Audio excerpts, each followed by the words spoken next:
will retire. About. Turn. Yes, they were out. Parade will advance. About. Turn. Parade will move to the right in file. Right. Turn.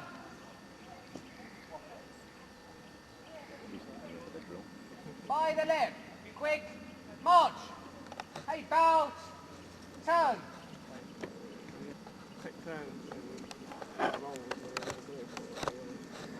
About. Turn. Parade. Halt. We needed to do some scenarios today, so we needed a briefing. So Parade will advance. we needed an NCO and we needed an officer. Left. This is Turn. for the day thing.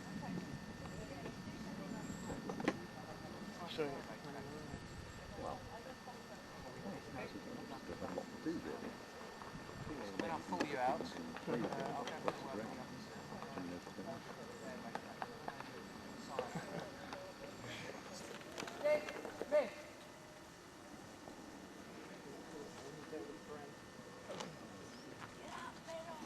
Right, so we're going to do that.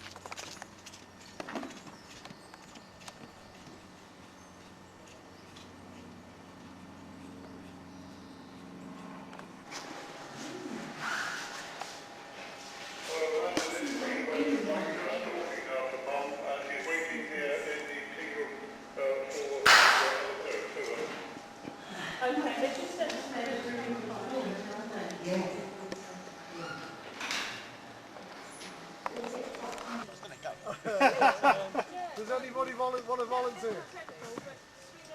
Mark will do it. Volunteer for the fashion parade. Who's going along then? Nobody wants to. Mark's going to do it. Mark will do it. I'll go along then. Mark and Robin.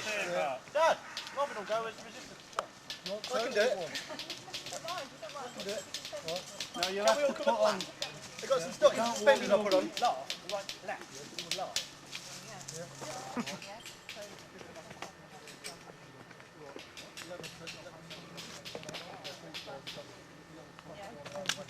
To do what? Do you want Posing. this to be brought with Yes, yeah, just fill it out and then bring it up when they come up. By the church, there's a little portal by the church, and there's one up by Queen's as well. Yeah, yeah. Just that I said they were open, we got there, they took their little bags with them, we got there, it was all locked, and I went, oh. Yeah, I'm next to them. Oh, that's brilliant. Thanks ever so much. That's great. Thank you. and then it's just receiving this screen. So make sure you're on that side of the tent. We're just going to get carpet made out of it. There you go. Do you want to look after that?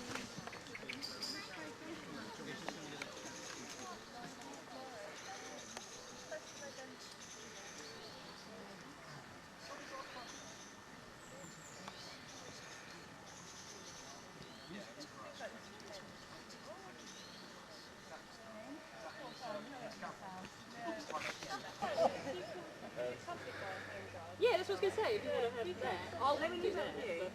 Yeah. Needs to be one called a bit as well. Which one's that one? That's the big temple thing. Yeah, stamp all our information on it. The big sample thing at plus 12, and the actual fashion shows at 1. And then I just need you. What you're wearing and a bit about, you know, your WW2. Yeah. And I'll leave that with you then. Yeah, we'll bring it up with them. And then Brian will just, you'll come out, Brian will just drive. Yeah, that's great. The one is like,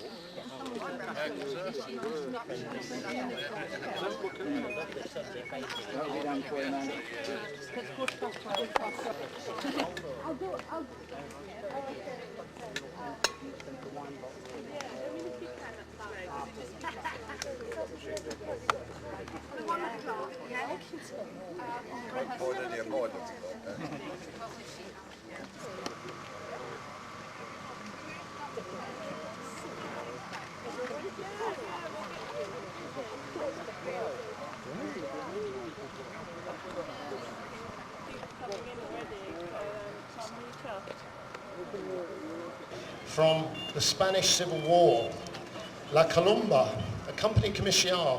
This is James, and British Battalion, 15th International Brigade. He's wearing the distinctive battle dress, which is a Casadora jacket and the baggy trousers buttoned at the ankle. Underneath, he wears a jumper to keep him warm, knitted by his dear old mum in England, very worried about him volunteering to do his bit for the Spanish Civil War. And of course, his civilian shirt.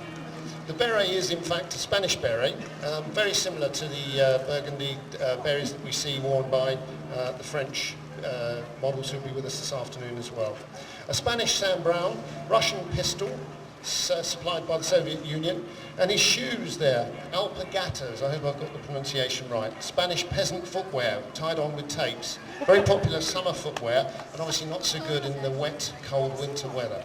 So thank you very much. That's James from the Spanish Civil War. Next up, British Army, September 1940, immediately post Dunkirk. Here's our British Army Company Sergeant Major, 1st 7th Middlesex Regiment. Walking out dress, gas mask and helmet carried at all times. And notice here that there are no coloured divisional flashes or regimental shoulder titles worn at this time. The CSM wears the traditional 1937 pattern battle dress with concealed buttons and a service dress cap. Our Home Guard volunteer, standard British Army issue forage cap here, the Royal West Kent cap badge. This is obviously traditional army issued battle dress, which is worn over a civilian collarless shirt and would also be worn with civilian braces. First war ammunition boots with Home Guard anklets, very distinctive leather anklets there that you see in that distinctive brown colour, often darkened up and appear very black, but they were in fact a very light coloured brown leather when they were first issued. A military respirator and a haversack, and obviously the steel helmet that's needed. 1903 pattern leather belt here, unique to the Home Guard at this time, and issued with a particular bayonet frog, and a 1907 pattern SMLE rifle. British Army again, we've got two styles represented. The 1940 pattern battle dress, which is worn by Jim, 1937 pattern webbing with a trenching tool, water bottle, light gas mask, number 4 rifle, and the number 4 spike bayonet, and the Mark II helmet. His colleague here, Private Ollie, is wearing 37 pattern battle dress blouse and trousers, Angora wool undershirt, which is an essential for a day like today, 37 pattern gaiters, and a Mark II Tommy helmet. He's in full battle order as well. He's feeling a bit cold earlier on, I'd imagine, so he slipped everything on to keep him nice and warm. Studded boots and wool socks. This is what these guys were fighting in.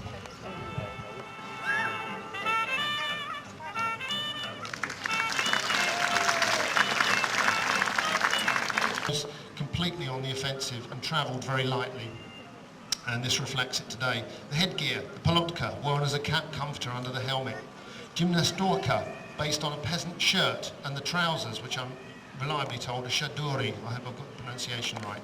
The boots, sapogi, rubber-soled boots to insulate. Badges and medals, always worn in combat, very proudly. The Guards badge and the Stalingrad medal being worn. So this is obviously a veteran.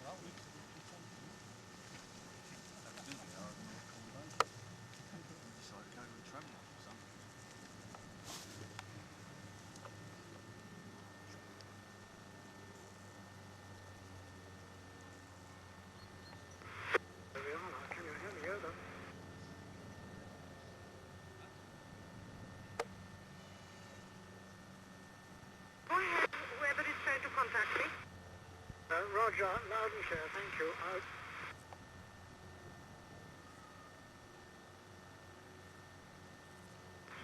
Did you hear that? Yes, I heard you, but you didn't say anything other than, can I speak to Diana? I heard Diana. Push on. Oh, should you...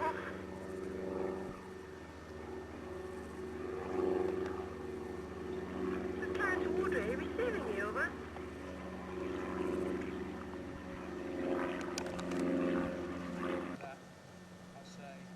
Have you finished? With the jam or anything like that, we have the right around. Just carry on.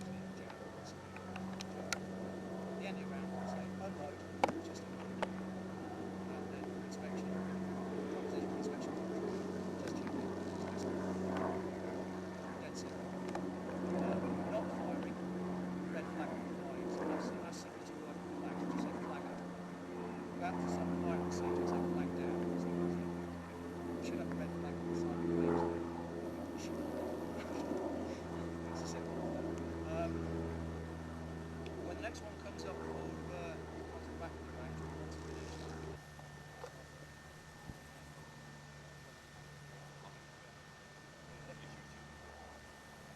Any questions on the race?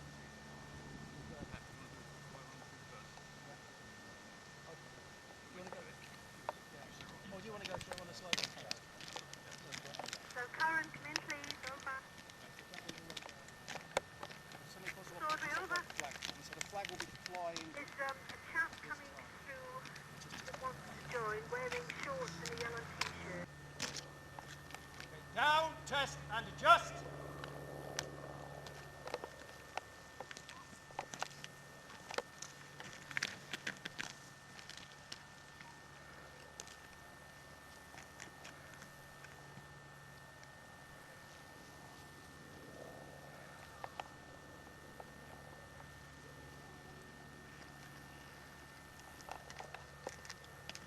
Clip of 5 rounds. Load!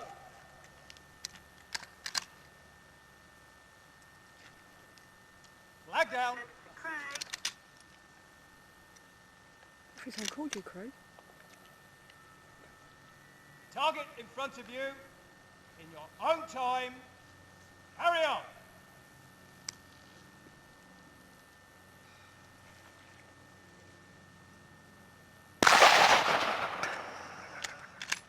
That was loud. I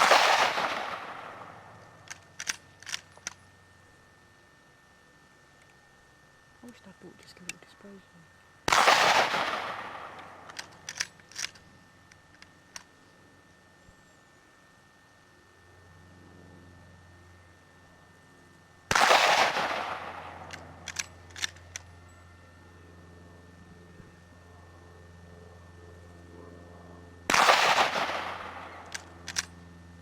Have you finished? Yes, sir. Unload.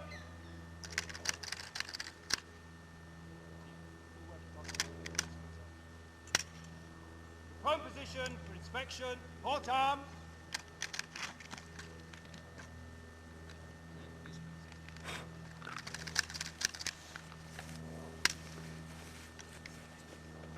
Pick up your brass. Guys, back up the fire.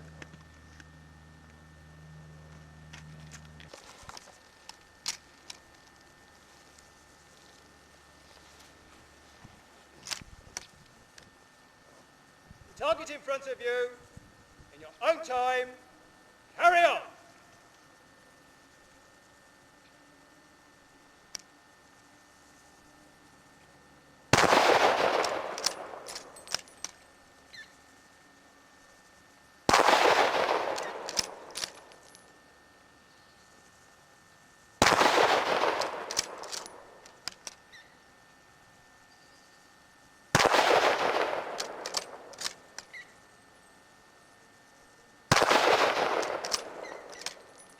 Have you finished?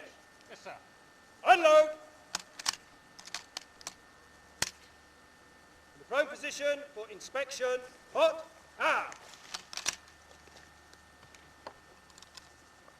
East springs.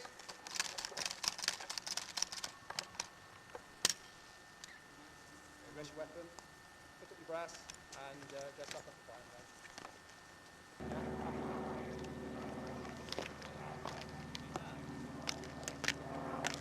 Back down. Clip of 5 rounds. Load.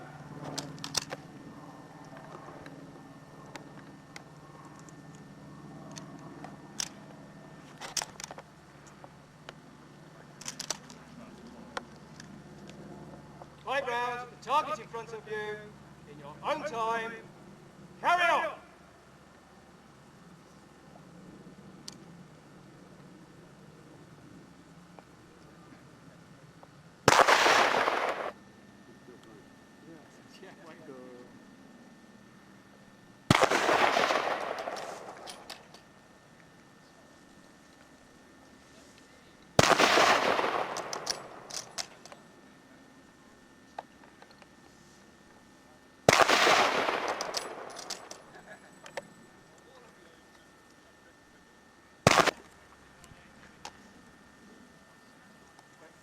Flag down.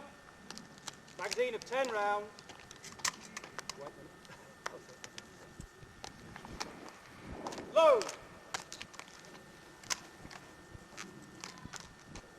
Target in front of you, 10 rounds rapid in bursts of 2 or 3 rounds. In your own time, carry on.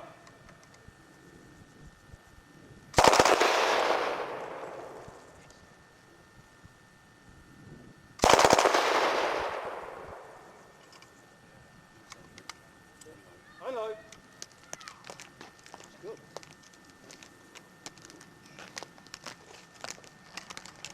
Back. 10 rounds rapid, bursts of 2 or 3. The target in front of you, in your own time.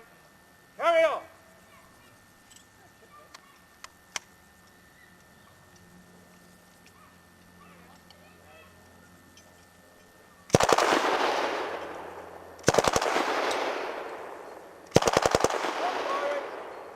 Unload.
That'll do.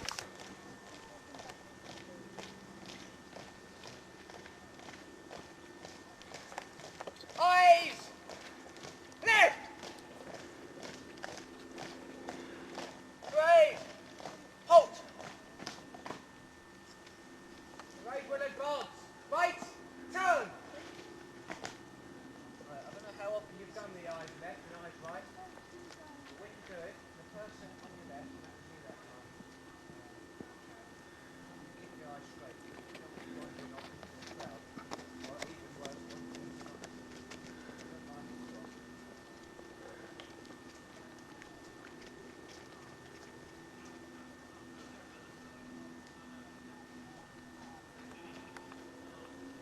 Right, we'll move to the right in front. Right, turn. By the left. Quick, march.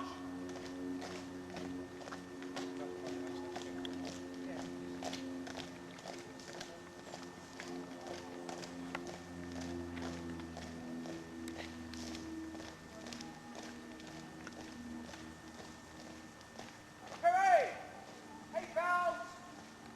Turn.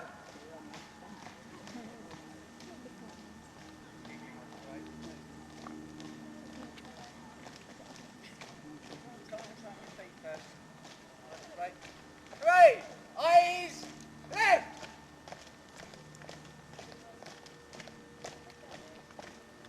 Eyes front!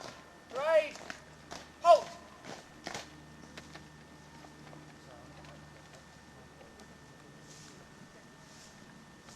Right will advance! Right! Turn! They're doing fairly well, sir. They're keeping in set. We've got a bit of giggling on parade. There's a charge in the that one. Well, possibly. Maybe once again. Yes, I think so. I think we should try marching into Berlin now, shouldn't we, sir? Well, before the Russians get there. Yes. So we can beat them in. Why did they miss it? Hooray! We'll move to the right in front. Right, turn. By the left. Quick, march.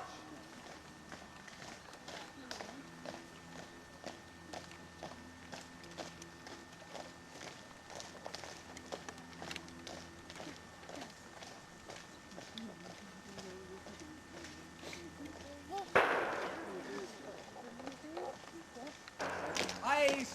Front. Hey, bound. Turn. Parade. Halt.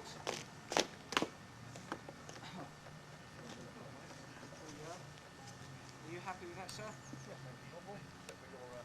Yes, mine wasn't too good, but I'm walking in the bushes, sir. Yes, we've got a young ATS lady here. She's not really standing properly to attention. Do you want to go and do some private drill over there? Private Gray? No, you don't, do you? Parade will advance. Left! Turn! Parade for your duties. Fall! Out! Service of prayer and praise. I hope all of you can see an order of service, either one in your own hands or you're peering over somebody's shoulder. Can anybody not see an order of service? I hear silence, definitely. Right, okay.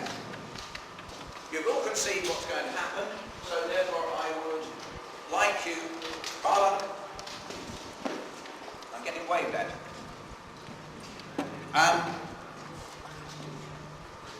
You can all see a service sheet, so therefore, when you see something which is printed in bold print, that's dark, that's where I would like you to join in with me. I want to hear you. I'd like the craft fair down there to hear you, and I know God will want to hear you. So please join in with gusto. Our service this morning starts with a short sentence, which I hope should set the theme, which I want to bring forward this morning, of God's glorious garden. The kiss of the sun for pardon, the song of the birds for mirth. There's no better place than a garden to be closer than God on earth. God, still Jews of quietness, till all our striving cease. Take from our souls the strain and stress, and let our ordered lives confess the beauty of thy peace, the beauty of thy peace. Breathe through the gates of our desire thy goodness and thy bound. Let sense be down, let flesh retire, speak through the earthquake, wind and fire, O still small voice of calm, O still small voice of calm. We will remember those who have given their lives so that we are able to be here by a short period of silence at the end of this prayer. And may I suggest during this silence that it would also be an opportunity for you to offer any individual prayers and petitions that you may have to our Almighty. Let us pray. Almighty God, we saw this year British and Allied troops return to the shores of France. We remember the men who fought against evil so that good may reign. Knowing the frailty of man, no doubt future actions of the same kind will happen again and again. But we ask your blessing on those who fought and fight for peace and justice. You have given us the blessing of being together at this time, representing the Allied forces, the civilian services and the civilian population, and have given us the chance to make our thoughts and prayers known to you. You have promised that when 2 or more are gathered together in your name, you will grant their requests as may be best for them. We pray that you, O Lord, will now hear the prayers of your people, granting us in this world knowledge of your truth, and in the world to come, life everlasting. Amen. Let us now remember those who have gone before by a short period of silence. For they shall grow not old, as we that are left grow old. Age shall not weary them, nor the years condemn. At the going down of the sun and in the morning, we will remember them.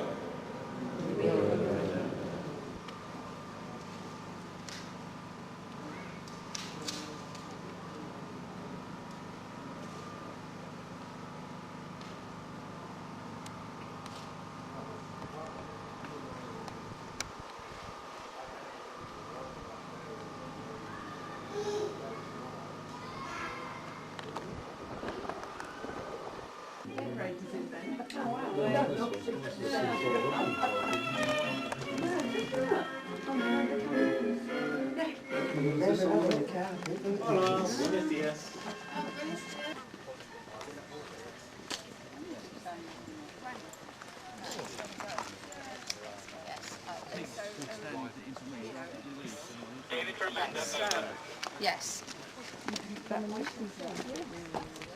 No.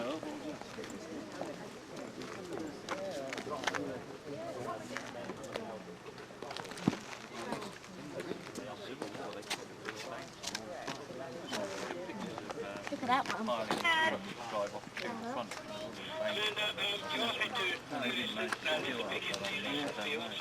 Got everything I need now. Is there anywhere particularly you want me to look? No, it was if you could just do a general drift around the Elysian Fields. It's just something one of the volunteers said earlier was there was quite a few bits of litter just dotted around from all yesterday. Over. Okay, will do. Over. See you now.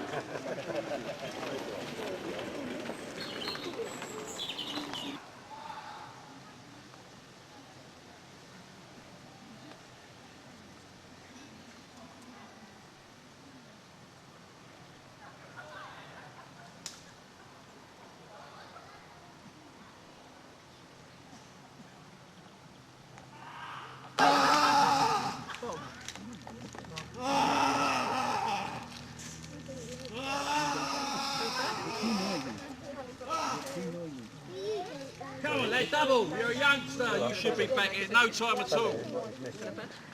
It's about killing her. Right.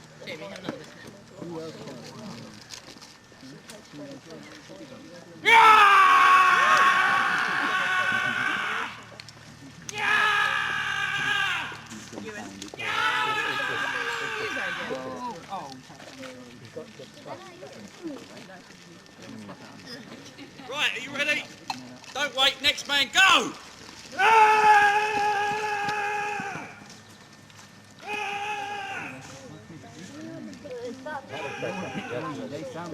Next man, go!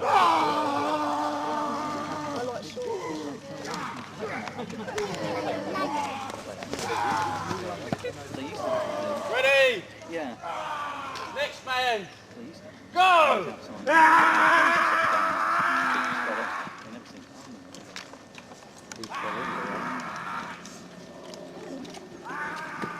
Get ready. Next man, go! To the high specifications. I took this from a German. You may wonder why I'm wearing German jack boots. Another true story. I had a few drinks one night with the resistance leaders and hatched a mission to do the next day, and I rolled over in my sleep and burnt my boots. So it's a true story why I'm wearing German jack boots. Also, 9mm, sorry, Colt 45 American pistol I'm wearing as a man stopper. Okay, well, I'm going to introduce my French resistance friend here, but you'll have to really worry about his accent. It's very back. Hello. Anyway, here we have the 9mm Sten, very basic compared to the MP40. transferred either way, whatever they could get hold of. It's a 32 round magazine, but they could only get 28 rounds into it. Not very accurate, but a few sprays of bullets, not bad, and it's say they work correct. Very, very basic. And that's basically the ammunition step.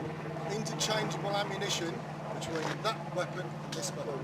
You could use British ammunition in this, and also German ammunition in that, or even Italian 9mm ammunition. It's exactly the same bullet.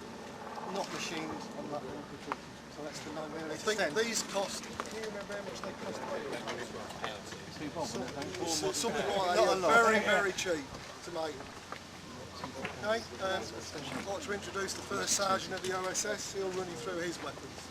Okay, my name is First Sergeant Durka. As you can see, I'm the First Sergeant by the rank I'm wearing there. It's my mission to look after all these guys to make sure they're fed and watered and taken care of so they can do their mission. I was wounded in Normandy after about 4 weeks there, and I transferred to the OSS afterwards. Having looked after these guys throughout the whole of this mission, if we're successful, then that will look good on me, so that's my priority.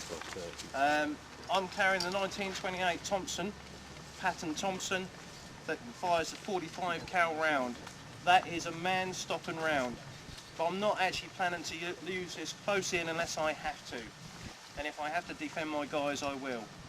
But our main mission, again, is to cause as much confusion and destruction down on the road and the routes that the Germans are retreating in.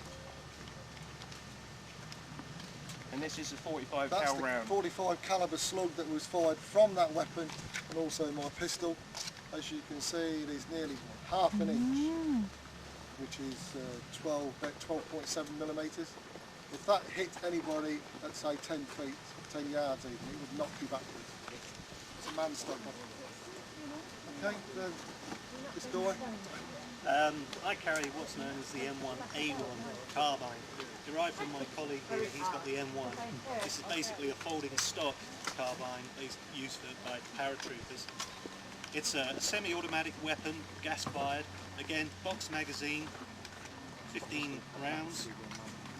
It's not got the stopping power of the Thompson. It uses a 30 cal round, which is the same as a Garand. But if one of my colleagues has got a Garand round, I can show you that in a while. Quite a small round, and they basically say that the power of this wasn't enough. Over 150 metres, the accuracy sort of waned a little bit. But in short, very close. Do you want to sit down? No. This would still stop people. Sometimes said you need to put 2 rounds into somebody to kill them, but rounds a lot more quickly than you would with a Garand. So this is why this is my weapon of choice. The Americans tried to get an intermediary weapon between the pistol and the heavy rifle. So officers, NCOs and guys that got other jobs besides infantrymen had something in between, okay? Which is why you understand that this guy there is the radio man, and he's carrying the carbine as well. So he'll just give you a little on what his job is. I'm the mission radio man. It's my job to communicate with airplanes, the air forces. So if we see a fuel convoy which is particularly tasty, I'd radio in coordinates in the road, and the air forces would come in and bomb that. I'd also keep in contact with London, with High Command, telling them of our progress, sighted numbers of enemy, casualties, new food and ammunition drops. Basically, I wouldn't involve myself in any fighting, but I'd stay close to the First Sergeant and Lieutenant and do anything that they requested. But apart from the carbine, I've also chosen to arm myself with the 9mm German pistol. Not as powerful as a 45 caliber pistol, but holds 12 rounds instead of the usual American 7. Very nice, well-made weapon, very reliable, and it's also got a bit of a value for taking home to, swap with other people for, souvenirs and such like. In England, that was worth a 3-day pass to Paris, or in the rear line if you were short of money.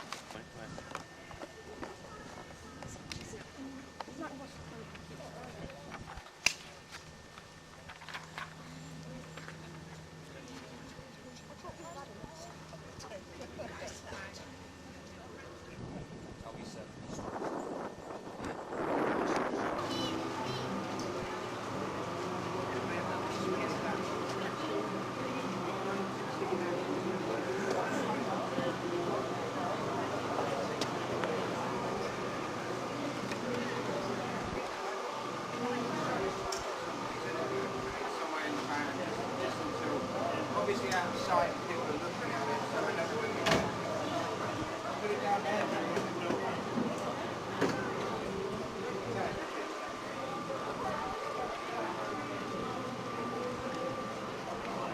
As he leaves England. And a civilian shirt. The beret is a Spanish beret, which is very similar to the French beret we'll see worn later on by some of the Free French fighters. There's a Spanish Sam Brown belt and his Russian pistol, supplied by the Soviet Union. The shoes are called alpargatas, the Spanish peasant footwear, tied on with tapes. Obviously very popular summer footwear, but not so good in the wet, cold fighting conditions of the winter. So that's our first model this afternoon, 1937, La Colombe, the Spanish Civil War. The 4th Fighter Group flew P-51 Mustangs. It was the first fighters to fly over Britain, to fly over Berlin, and the first to shoot down 1,000 enemy. Their motto, the 4th, but the 1st.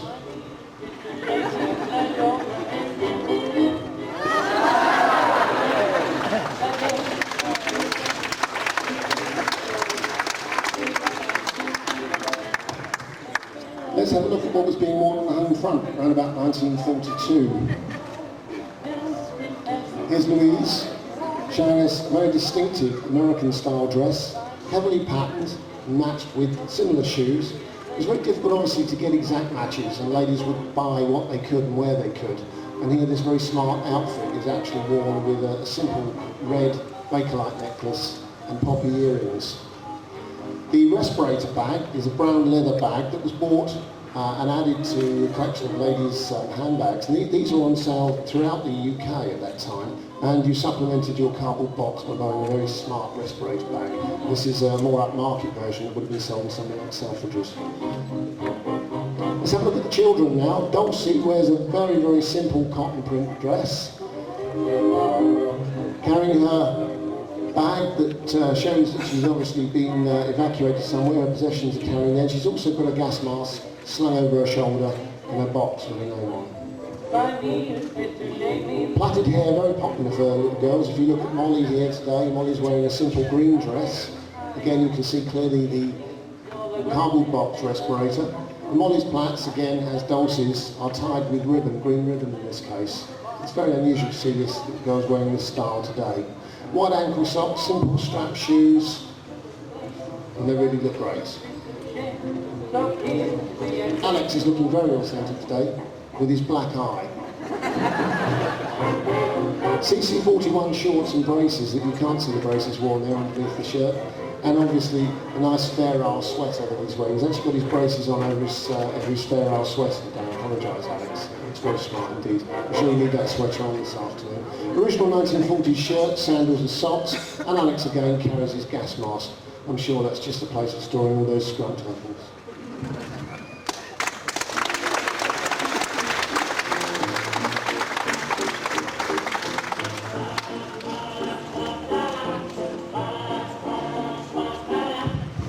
The Free French, and the French resistance. Here's Robin, showing his outfit of French civilian clothes, very distinctive. British ammo boots, obviously gained and dropped by the RAF, keeping their feet dry and shod as they were fighting the Germans was very, very important for these chaps.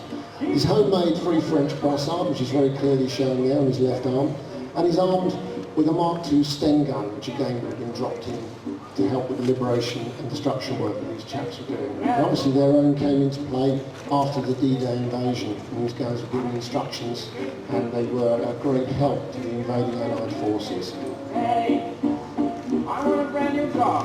Mark represents today the OSS, the Office of Strategic Services, now the CIA, working very closely with the Free French on operations in France during August 1944. He's wearing paratrooper boots, wool trousers and the newly issued M43 jacket and M1 para-helmet. Lightly armed with the M1 carbine. Notice the wings on the shoulder, Special Forces wings, and also his British wings as he spent a lot of time training in England in preparation for his work in post-D-Day France. Very brave group of men, Free French, obviously helped by the Allies.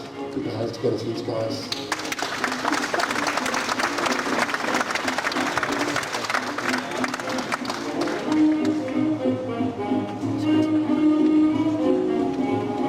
His Uncle Mark, Hot tells me she ragged her hair last night to achieve the curls. She's wearing a fantastic summer seersucker suit. Very smart indeed, just a thing for Stowe Gardens on a hot afternoon. And this also has a separate skirt and shorts underneath. And look at that, guys. Just a thing for playing tennis in this afternoon, I'm sure. Original 1940s sunglasses, and hair tied back with a matching piece of seersucker. Baked sandals finish off this summer look. I'm sure you agree, she looks great this afternoon. A partner Mark looks a wee bit warmer there in his brown two-piece pinstripe suit, utility suit, single-breasted, and due to the restrictions of the CC41, the utility mark, which was arrived here in 1941, gentlemen's suits were restricted to all sorts of requirements in terms of fabric use, stitching, buttons and what could and couldn't be put into seams. Mark has turn-ups which have been added to his trousers by his tailor, and he obviously knew his tailor very well because he would have ordered extra long trouser legs that would allow these turn-ups to be added at delivery time. Nice knitted pullover there, Oxford brogues and the ubiquitous trilby hat sets off his summer afternoon wear. Hock and Mark.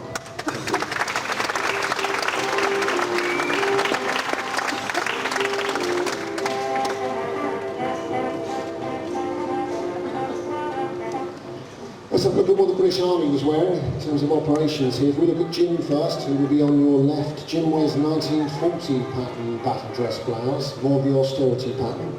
1937 pattern webbing with entrenching tool, water bottle and the lighter issue respirator. Number 4 rifle, which I'm sure you'll get a chance to have a look at a bit closer later on. I think these guys are doing some demonstrations here this afternoon, so you actually get to see them in action. Number 4 spike gun and the number 2 Mark II helmet. Ollie, his colleague here, wears the earlier 37 pattern issue battle dress blouse and trousers, an Angora wool undershirt, 37 pattern gaiters, Mark II Tommy helmet again. This is full battle order for these guys in 37 pattern webbing, studded boots and wool socks. And you can imagine an afternoon this afternoon fighting in this stuff. What it would have actually been like. Jim and Ollie, thanks very much indeed.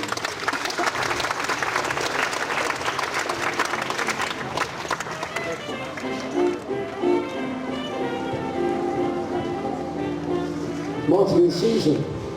Now look at Susan first. Susan's wearing a 1940s utility dress in a two-tone blue spot cotton material, and it's woven to appear very much like linen. Looks very smart this afternoon. The shoes are navy blue suede, and the bag is a corday stripe, one very popular at this time because leather was scarce. This is quite an ornate design. The earrings and brooch are early plastic, and the watch and glasses are also original. The hat is typical of the period and made of fine felt. A really fascinating aspect of this outfit is that the dress has survived the last 60 years completely unsold, unused and untouched. And it still had its original sales ticket on until this morning. And it's being worn for the very first time this afternoon. And it's absolutely superb. Thanks, Susan.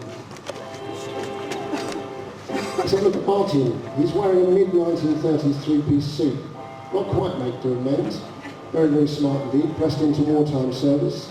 There's a generous amount of material in this suit, certainly in the leg and turn-ups.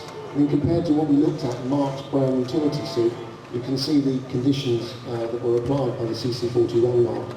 These trousers were very high cut, waist, and designed to be used with braces. Tie is a genuine 1940s silk tie, came from America, a swap for an English one. Between students, this was quite customary for this to happen at the time.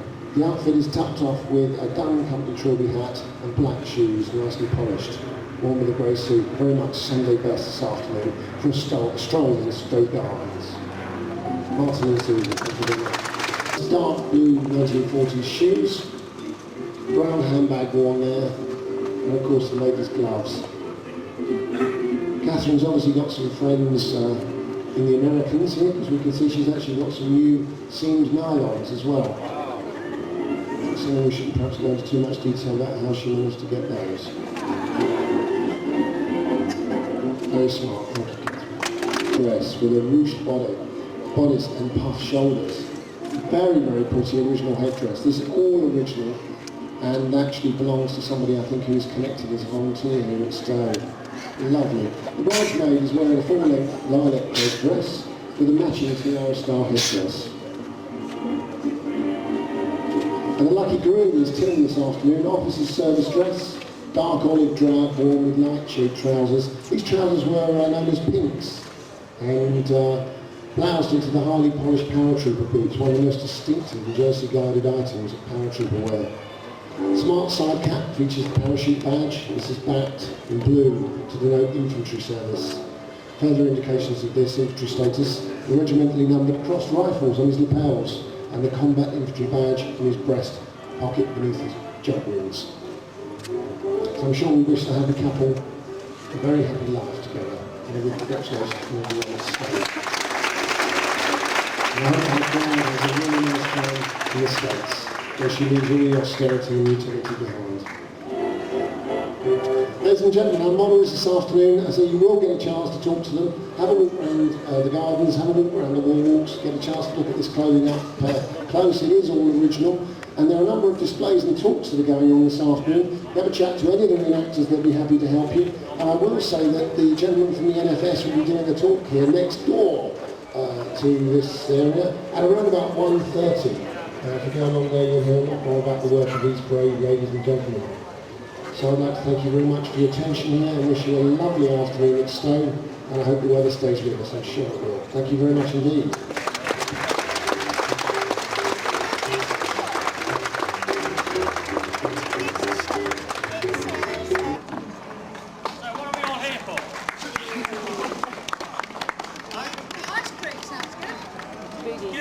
Good afternoon, ladies and gentlemen.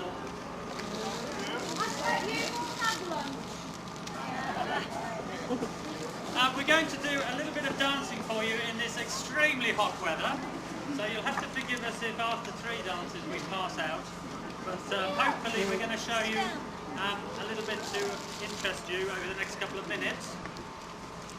We're going to actually do 3 different things for you. If you were here yesterday, this is going to be very boring because it's the same, but basically we're just going to take you through a little journey, as it were, from the late 20s through to the 40s and show you 1 or 2 different dances. We're going to start, and as I said yesterday, with a dance that's always embarrassing to announce because I can't find any way of saying this other than it's called the shag. And it does raise its titter from a few people. It was a popular dance, certainly with the college kids in America in the late 20s and 30s, early 30s, and you needed a hell of a lot of energy, and you'll see why in a minute.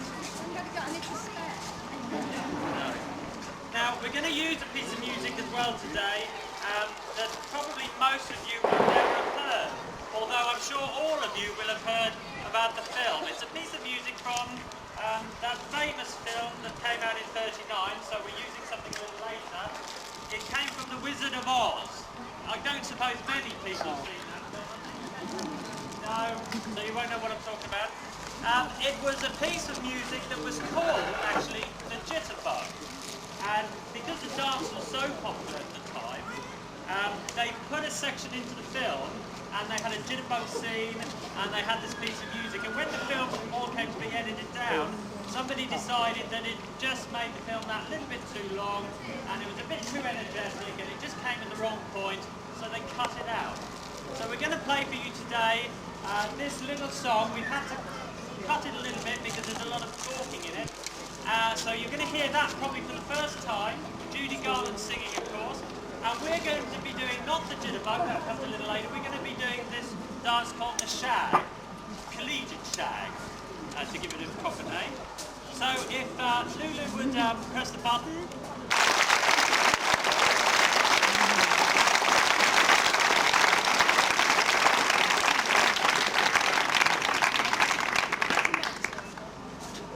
So, I guess you'd like me to talk now. So that was, as I say, a piece of music from the Wizard of Oz and a little bit of shag. A very energetic dance, and always, of course, a lot easier on a lovely polished ballroom floor. And Craig and Amanda have done us proud, we're not dancing on grass. This is not a polished ballroom floor. So, that was something that they were doing after the Charleston of the early 20s. A lot of the shag music and the music suited that type of dancing. And then along in the 30s, lots of other dances came and went. I'm not going to name them all now, we've got time. But we're going to show you now a little dance called the Balboa.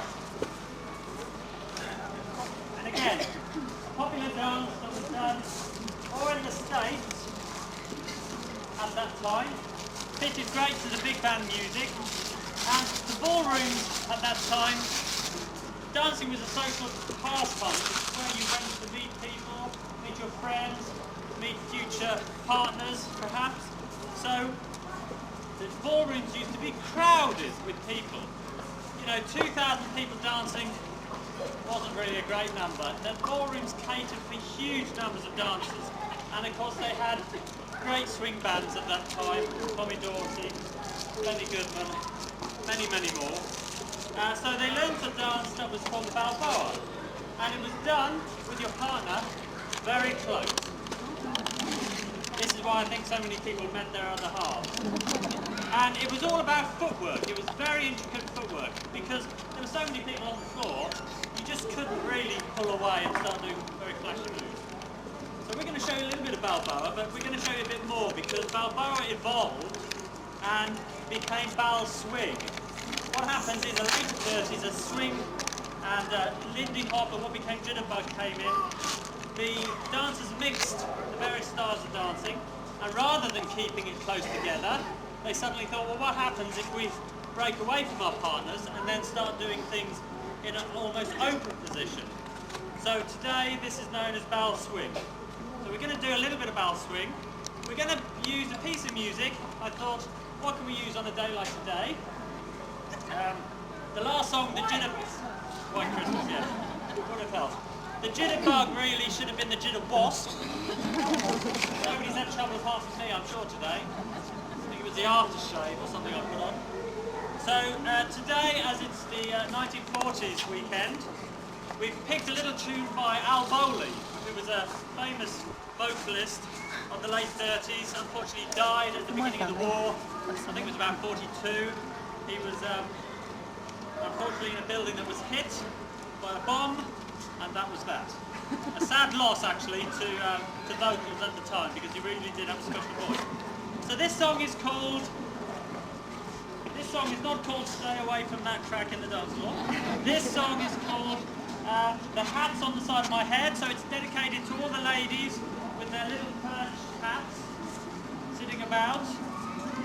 So here we go.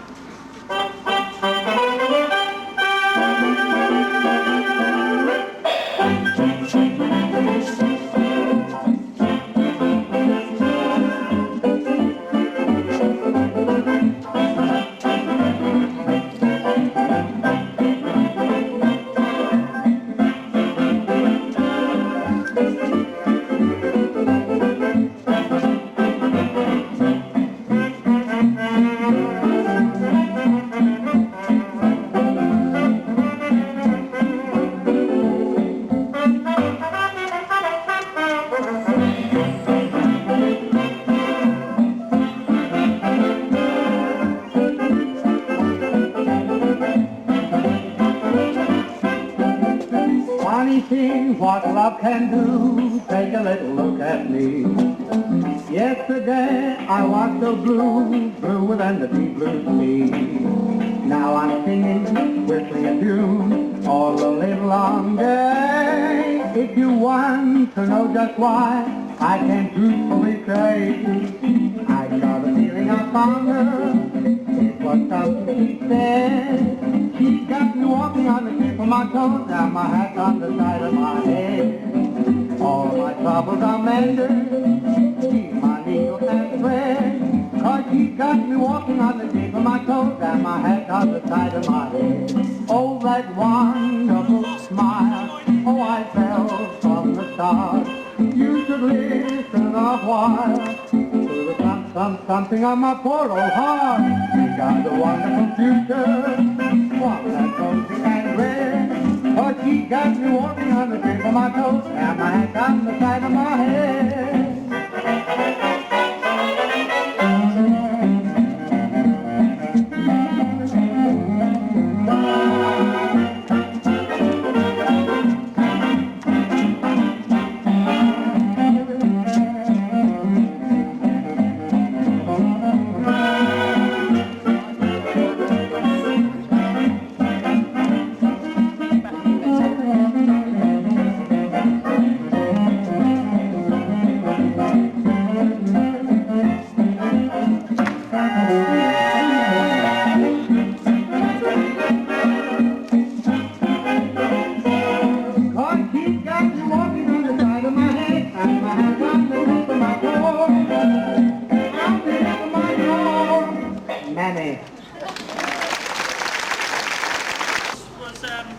Developing, and it was called the Lindy Hop.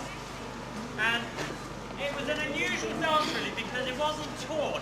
Somebody didn't invent it and decide to teach it to loads of people. Much like ballroom dancing history, if you go back, a lot of it was kind of sat down and thought about and then taught as a dance. This really developed. In fact, it was probably certainly a street style dance as we would know today. It was something that the kids made up. So what they were doing was taking lots of influences from other dances, such as the Charleston.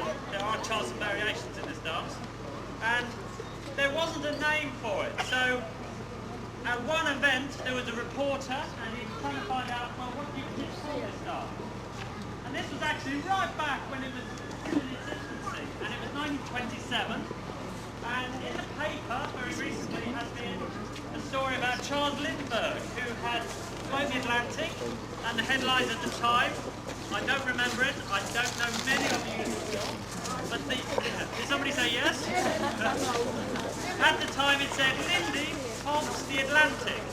And when the reporter asked the question, some quick thinking chap said, well, this dance, what it's called? It's, why of course it's called the Lindy Hop. And so the name was born, and it stuck with the dance for many years. Of course, as the generation who were dancing it through the 30s grew up, stealing the seats from the back. Put me right on. As the kids who had learnt it in the late 20s and been dancing it through the 30s, as it got more towards the 40s, of course it was brought to good old Blighty by the Americans, the GIs, when they entered the war. Particularly the black GIs who had been dancing it maybe in Harlem through the 30s. And the dance changed, somewhere the name got changed, and most people think really it was due to the fact that the kids who were dancing it, the teenagers who were dancing it at the beginning of the war, through the war, didn't really want to be dancing something their parents had been dancing a decade earlier. You'll probably find that even today your children are not interested in the types of things their parents do. So, of course, the dance got renamed and it became the jitterbug. And it's what most people associate with the 40s, the jitterbug. It was previously the Lindy Hop. And as time went on, of course, the war ended, it changed again and became the jive. And as the ballrooms disappeared after the war, the big bands folded up and became smaller. People started dancing in small village halls, in coffee bars, and it became the jive. So we're doing for you today a little bit of jitterbug, a little bit of Lindy Hop, as it would have been done perhaps in the 40s. Maybe not here in Stowe Gardens, but somewhere in England. We have a tune for you that I'm not going to introduce because just about everybody on the planet has heard this one. But it might get your feet tapping. It certainly, hopefully, will get our feet tapping. If you see Hop diving off onto the grass, please come forward and pick her up. It's not part of the act. She's just hit the join in the dance floor again. So here we go.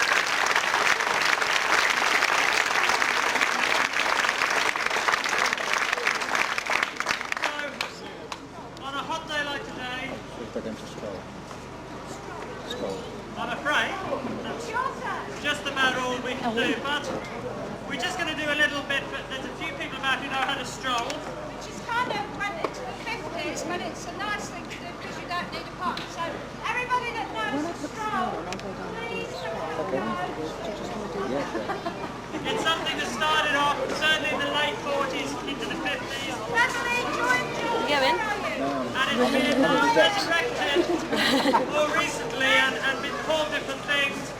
But again, basically, the dancing evolved much earlier.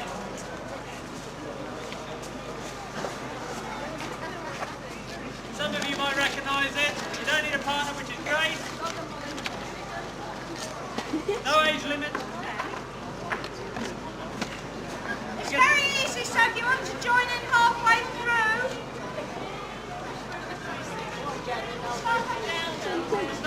That makes me feel guilty.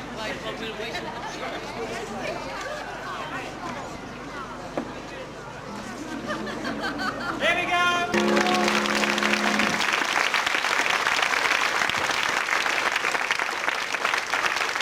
Thank you very much, Mark and Hop, for leading that dance demonstration.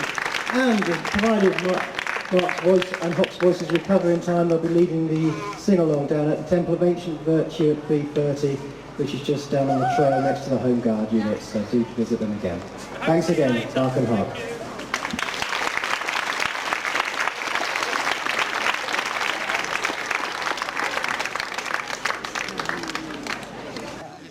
You're not ready for them. So, what you as Republican defenders have to be is prepared to fight tanks. Now, as you know, we've only got a limited number of anti-tank guns. Nobody wants to be posted to the anti-tank company, do they? No. No, Sarge. Right. Okay then. Now then, when we're in a defensive position, and if we've had time, what we'll do from the main defence line, which is here, at a distance of 150 metres, we'll dig at 150 yards. Oh, okay. I'm talking in metric for our Spanish comrades. So 150 metres, 150 yards, we'll dig a anti-tank pit.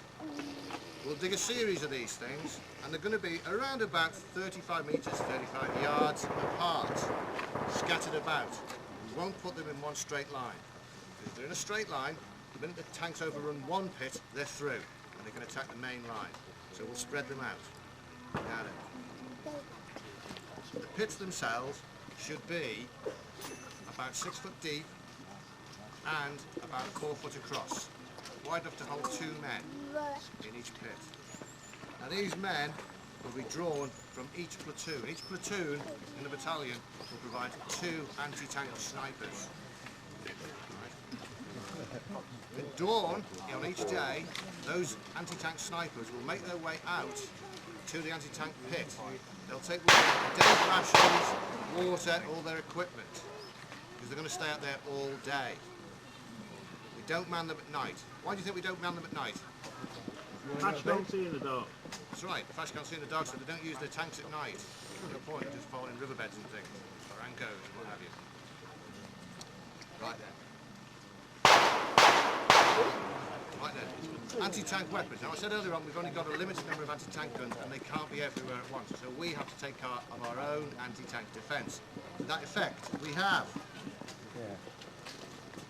the trusty 7.62 Mosin-Nagant rifle, which fires normal bullets but will also fire incendiary and armor-piercing bullets. We'll get some up the line soon. You also have 2 hand grenades. You will also have 2 petrol bombs or phosphorus bombs if we can get them. Now then, these are very simple to use, but they're also very dangerous to use. You go down to practice. We don't need a practice. You know them, Paul. You told the kids. It's going to explode. Right then, uneven ground. Right then.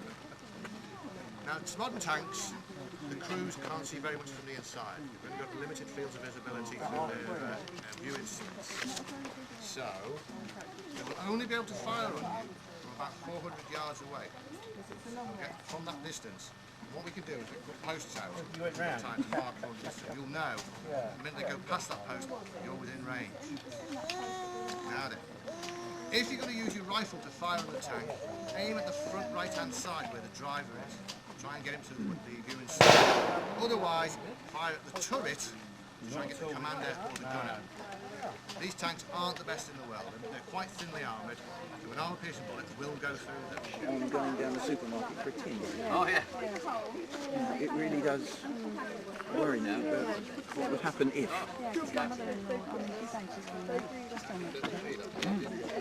Easy to lift. You know that there's going to be no other mine near it.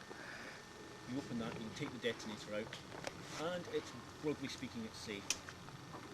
One of the troubles with Russian mines in general, though, is that because of the communist standards of manufacture that we spent most of the 60s, 70s, 80s making incredible fun of, is the explosives are incredibly unstable.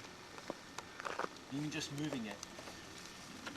When explosives start to decay, in good explosives this can take a while, and not so good explosives that can start fairly soon, they sweat. And that sweat is nitroglycerin. So if there's enough nitro in there from sweating explosives, you disturb it, boom, no more dinners, as the Russian engineers used to say. One mistake, no more dinners. That is the Russian example of the simplest type of anti-vehicle mine. Yeah? A bit more sophisticated. This is a German Teller mine, a plate mine, T-mine. You find one of these in the ground, you've cleared it. That's the detonator, that's where the detonator sits. To disarm it, again it's easy. You unscrew that and take the detonator out. But that's not the end of it, yeah? Depends what order you do it in, because the German mine is fairly sophisticated. This nozzle piece here, yeah, is a fitting for a wire. So when the minefield was laid, there could be a wire stuck in that, linking it to another mine. If you lift that, it tugs on it, and that sets the mine off. There's one on the bottom as well. So there could be another mine directly underneath it. Pull on that and both will go off. No more dinner. German mines, much better made. Great engineers, Germans are. The explosives are much more stable. You could lift this and reuse it good 3 or 4 times, maybe more. The circumstances in which you would come across a mine are two. Either as part of a minefield or as an individual nuisance mine. Minefield's fairly obvious. Generally speaking, they're marked. But the Geneva Convention says they have to be marked. But, you know, this is war. They don't always do it. You go into a minefield, you know there are other mines around. Or it's laid as a nuisance mine. A scout group with the enemy ranging through an area behind your lines, might have a couple of mines with them, and they will dig a hole at the side of the track, drop the mine in it, and go away. Days, weeks, months later, vehicle of yours falling down here, just goes off to the side. Boom, take it out. Casualties, loss of time, trying to sort it out. Where did the mine come from? When? You don't know. So that's the anti-vehicle mines. As I say, both of them, the Teller and this kind, will only go off if a vehicle goes over them. You could walk straight across an entire minefield with these things and you would have no problem. You as an individual, walk straight across them. And the other main time, which concerns us as infantrymen, is the anti-personnel mine. There are several different varieties of these. What we've got on screen today is a Russian COM-Z tripwire mine, or stake mine. Yeah? It comes in a little packet. You get 2 mines, 2 detonators, the tripwire, and 2 stakes. You hammer the stakes into the ground, and you take your mine, which is essentially an oversized grenade, and you place it on top of the stake, like so. This is setting it. Now remember, this is a Russian mine, so you have to be careful when you're setting it. Again, otherwise, one mistake, no more dinners. We're doing this fairly quickly today. In reality, you would set that stake much lower into the ground so that the mine is closer to the ground, for reasons which I'll come to later. The detonator simply slides into the top, and you see it's got its safety pin already in place. It's dead simple. Dead simple, it's just a spring-loaded plunger held in place with that wire. And next, the trip wire. what's going to make it work. It's a very thin filament of wire. You can come closer later and try to see this. Now this is a nice bright day. We're in woods. I hope some of you can, when it gets stretched out, you should be able to see the wire, but it's difficult to see. Now change the lighting, change the time of day, change how tired you are. Do you know, you don't get a lot of sleep. And remember that this would be positioned in undergrowth. That's the other thing as well. You know, we've got these mines out in the open here where you can see them. In reality, if we were to mine this path, we would be in that foliage either side there where they can't be seen. Okay, the tripwire would be across the path, but it's one tiny wire. It's I don't know, 3-amp fuse wire thickness by the looks of it. Now the mines itself, the Pom's Edge, have an effective radius of about 50 metres, depending on the hardness of the ground. Softer the ground, then the more fragments will dig in the explosion. If the ground's hard, they'll bounce out and travel further. It's designed to take your foot off. It's not designed to kill you. That's why you have to set it right, very low to the ground. It's designed to take your foot off. And if you're close enough to winning, that is exactly what it will do. And it will maim and wound everybody out to a 50-metre radius. So you've got two of them close together. You could cover over 100 metres with two mines.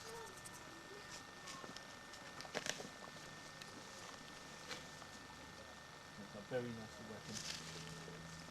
The other main anti-personnel mine that we have to worry about here is a German S mine, which we don't have an example of today. The S mine is the bounding mine, the jumping one, which goes up to 3 feet. That's even more, I mean that's nice. If you manage to, there's a good chance you will see that, even if it's an undergrowth. If you're moving slowly enough, you could see that. The German S mine has 3 prongs that set it off. But when it's set in the ground, that's about as much as you will see sticking out the ground. 3 of them. Yeah? About that thickness as well. It'll set it off. It'll come up to 3 feet high, 3 feet even. The main charge will explode and there will be 200 ball bearings flying through the air. If you set that off, you know, brush it and set it off, it'll cut you in half. And it'll wound everyone out to, well, it's a little bit further than the Pom's Edge, probably good for, you know, maybe 60 metres. So if you want to have a closer look, you can come across and see one of the most sinister mines in the world today, especially the Pom's Edge. We've got that here because it's still in use today. Lovely wartime invention and still out there killing and wounding people. So if you want to come forward and have a look. Sweetheart, oh my prayers are for you. Good night, sweetheart. I'll be watching for you. Tears and tossing make us forlorn, but with the dawn a new day is born. So I'll say good night, sweetheart. Sleep will banish sorrow. Good night, sweetheart, till we meet tomorrow. Dreams enfold you, in a dear I'll hold you. Good night, sweetheart.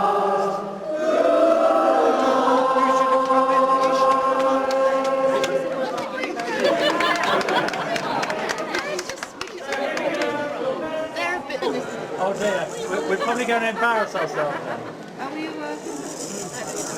Wrong words on. So, do you have why do Robin? I know why. As number 7. Yes. You don't though, do you? Yeah. Oh, lovely. Excellent. We've got to do I know why first, otherwise I'm going to be in trouble.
Lovely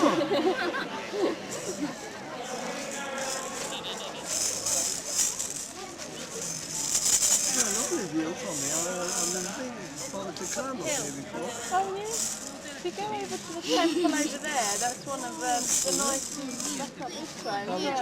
As heard on the BBC this morning. Yeah.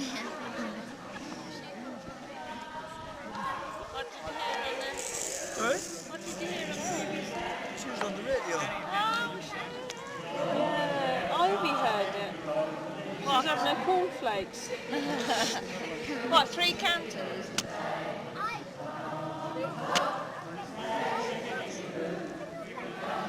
What time does it dinner?